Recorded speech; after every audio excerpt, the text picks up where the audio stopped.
సంక్రాంతి శుభాకాంక్షలు. సంక్రాంతి అంటే ఏమిటి? సమ్యక్ క్రాంతి, సరి అయిన మార్పు, సరి అయిన విప్లవం. విప్లవం, మార్పు ఎక్కడ? బయట సూర్యుడిలోన.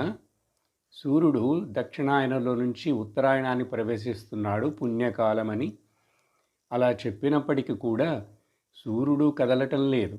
భూమి తనపై జీవిస్తున్న కోటానుకోటి జీవరాశులందరి యొక్క జీవనం కోసం, ప్రకృతి యొక్క అభివృద్ధి కోసం భూమి తన యొక్క పొజిషన్ని మార్చుకుంటూ అలా సూర్యుని చుట్టూ తిరుగుతుంటే, ఈ ఋతువులు, ఈ సీజన్లన్నీ కరెక్ట్గా వచ్చి ఆయా సమయాలలో కావలసిన అన్ని సంపదలు ప్రజలకు కావాలని చెప్పి ఆశిస్తున్నటువంటి ఆ భూమాత తిరుగుతున్నటువంటి ఈ యొక్క సమ్యక్ క్రాంతి, సరి అయిన మార్పు. ఇది బాహ్యముగా మన పండుగలన్నిటిలో చెప్పబడే ముఖ్యమైన కొన్ని విషయాలు. కానీ దీన్ని మనం ఆధ్యాత్మికముగా, ఆంతరికముగా అర్థం చేసుకోవాలంటే మనలో ఒక అద్భుతమైనటువంటి జీవనంలో మార్పు రావాలి. మనుషుడిగా పుట్టినటువంటి నేను మనుష్యత్వంలో నుంచి దైవత్వమును పొందటానికి ప్రయత్నించాలి. ఆ దైవత్వమును పొందుటకు ఏ మార్గమునైతే మనం నిర్ణయం చేసుకుంటామో, ఎన్నుకుంటామో అది సరి అయిన మార్పు, సమ్యక్ క్రాంతి, సంక్రాంతి.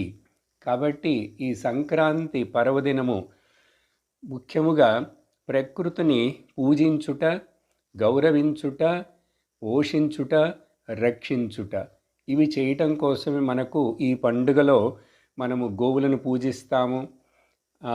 అన్నిటిని కూడా మనం ప్రకృతిలో భగవంతుడి స్వరూపంగా చూసుట అలవాటు చేసుకోవాలని ఈ పండుగల వలన మనకు ఇచ్చేటువంటి సందేశం. కాబట్టి సమ్యక్ క్రాంతి. జీవితంలో మనిషి జన్మ ఈ లోకంలో చాలా గొప్పది.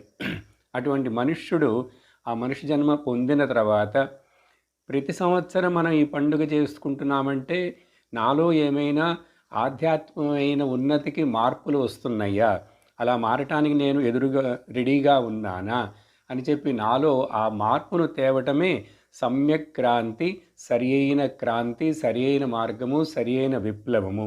ఈ విధంగా దీన్ని అర్థం చేసుకొని మనం అందరం కూడా ఈ సంక్రాంతి పండుగను మన జీవితంలో ఒక మార్పును తేవాలని భావిస్తూ మనందరం ఆ దేవుని ప్రార్థిస్తాం. సంక్రాంతి శుభాకాంక్షలు.